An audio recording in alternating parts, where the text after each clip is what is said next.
Hello everyone, good morning and welcome back to another one of our live updates from the Geopark. My name's Jack Matthews, I am the Charnwood Forest Geoheritage Conservation and Interpretation Officer.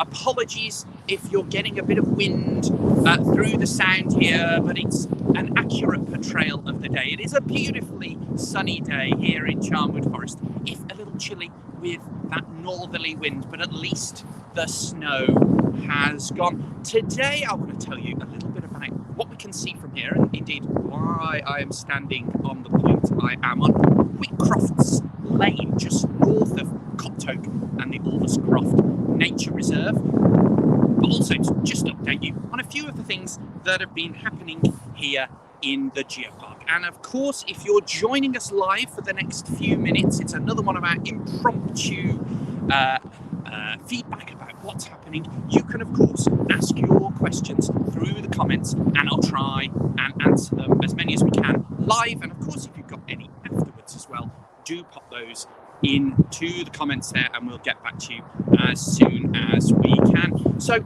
I'm here on Whitcroft Lane, as I've said, just north of Coptoke, right in the middle of the Geopark, because we want to tell you just a bit behind the different groups that are involved in the Geopark, because it's called Charnwood Forest Geopark, but it's important not to get that mixed up with Charnwood itself, which is a borough and a district, borough council.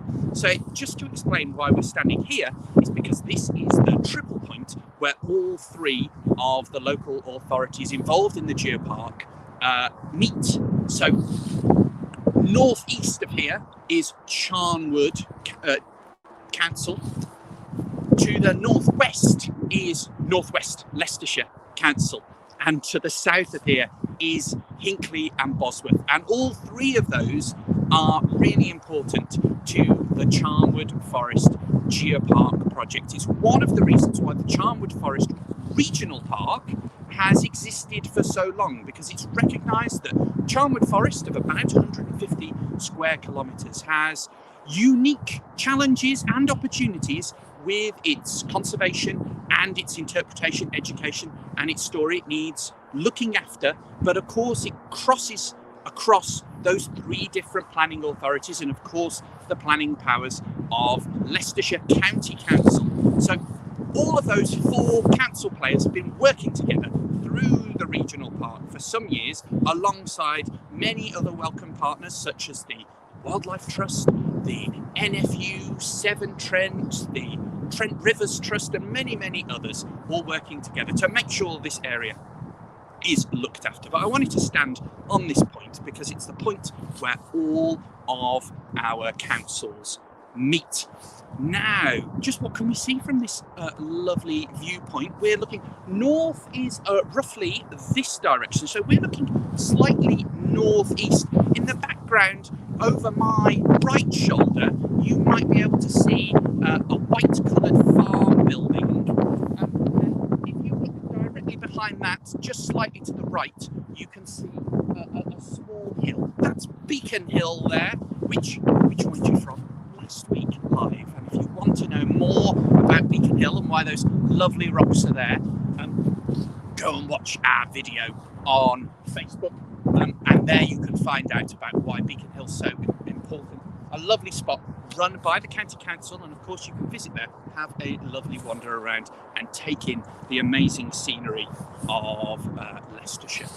And on this side you should be able to see a lovely green rolling hill there. That's Broombriggs Hill, which has some very characteristic Charnwood Forest rocky crags on the top. That's on the other side of the road as you're driving up to the Beacon Hill upper car park, for those of you that know that route. So that's on the other side of the road, and from our viewpoint here, just down the other side of that hill is Windmill Hill, which many of you might know as you go down towards the beautiful and stunning village of Woodhouse Eaves, which has so many stories to tell geologically and historically. We'll have to bring you a whole other episode on Woodhouse Eaves another day, but that's what this lovely vista brings us. We can see old forest and new forest associated with lots of new plantations around here, many associated with the great work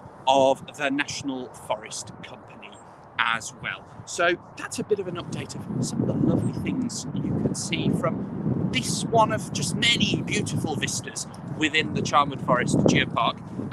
Do, as I said, keep your questions coming in if you have any, but maybe you're fully content with all the information we're provided. Just to give you a few updates of what's been happening in the past week. Last week, we were very pleased to be invited by Leicestershire Promotions, who run the Leicestershire Tourism Awards, to present on the Geopark to their members and the people who were gathered together to celebrate tourism in Leicestershire.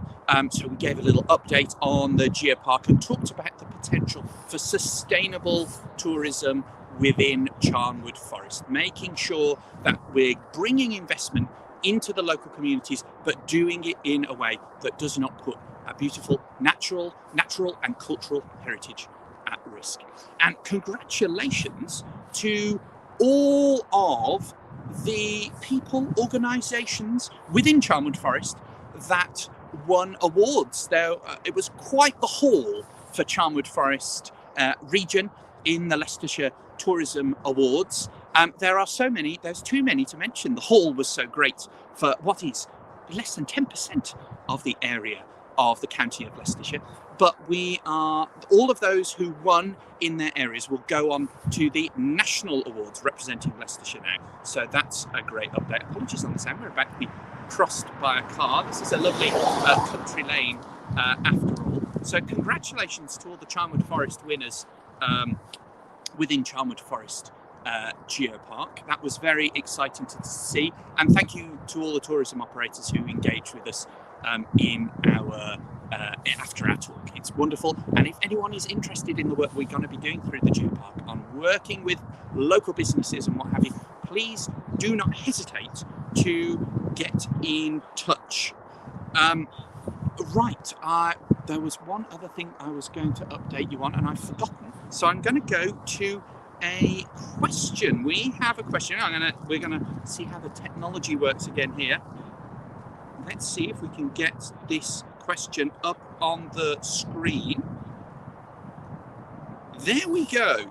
A question from Layla. Hello, Layla. It's been quite a while. Lovely. Thank you for joining us today. Layla asks, "Hi, Jack. What's the best time to come and visit Charnwood Forest?" Because Charnwood is slightly separate from Charnwood Forest. What places are unmissable? A great question. Of course, our sites are open all year round. We have our three very, very popular sites: Bradgate Park, Beacon Hill, which we've just talked about behind me, and also the Outwards, which has that lovely view back to the east, so out towards Loughborough. All are open, and I should say there are many, many other sites beside that, and one of the big projects of the Geopark is to raise the profile of those non-honeypot sites. So they're open, all our sites are open all year round, and they have beautiful vistas all year round. So I think some of the most picturesque shots of places like Bradgate Park are in the snow and the frosts of winter.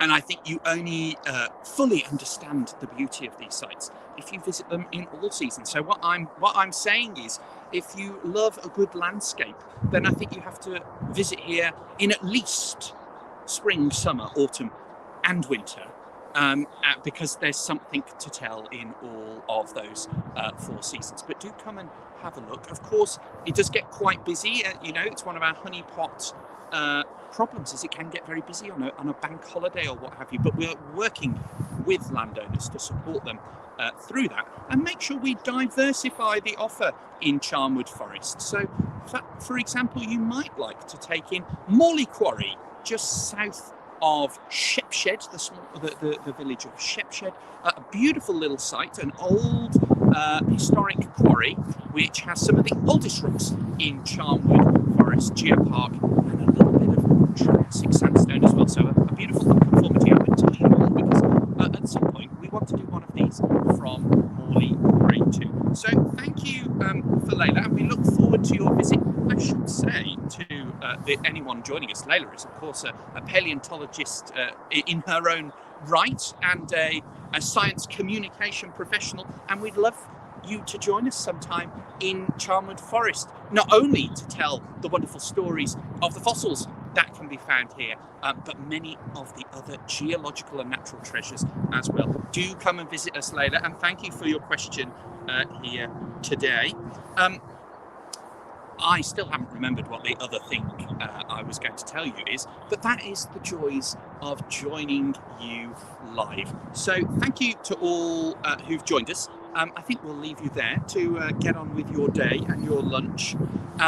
And just remember, we'll be doing more of these. They'll just be popping up out of the blue. So if you don't manage to catch us live, as I say, do pop a question in the chat and the comments, and we'll get back to you. And one of the other things I'm going to do when I get a moment is I'll pop you a map of the geopark under here, because that's a question we're getting a lot at the moment. Where actually is the geopark? And the boundary is probably going to be the same as the regional park boundary. So it will run from Leicester in the south with Loughborough on the east, and then that lovely run of towns and villages down the west.